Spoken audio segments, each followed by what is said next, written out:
Architettura. 2013 e le iniziative per festeggiare i 50 anni della tragedia del Vajont. Tra i protagonisti ci sarà sicuramente anche Mauro Corona. Sentiamolo. Tutto quello che può ricordare questi 2000 morti e questo cinismo e interesse altrui che buttarono 2000 persone nel nulla mi va bene purché sia fatto con intelligenza, non a scopo di visibilità e tantomeno a scopo di guadagno.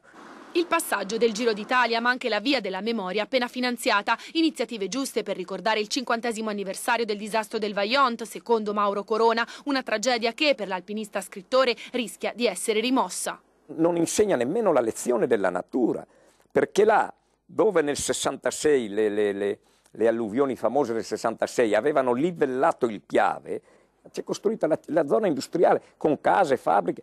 Un Corona polemico contro quello che definisce lo scempio della montagna, svenduta per fare skei e trasformata in un Luna Park, un guscio ormai vuoto nonostante i riconoscimenti internazionali.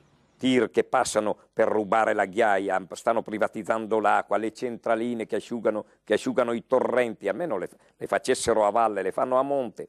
E quindi dov'è questa protezione dell'umanità, cioè questo patrimonio dell'umanità che dovrebbe essere protetto dall'UNESCO? Denunciamo questi scempi e almeno gli ritirano la patacca dell'UNESCO. Una responsabilità che lo scrittore di Erto non esita ad attribuire agli stessi abitanti della montagna e ad una politica miope.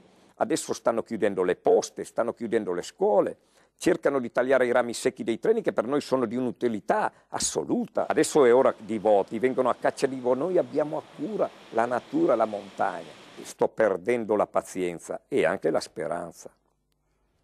Sport, calcio, le dimissioni.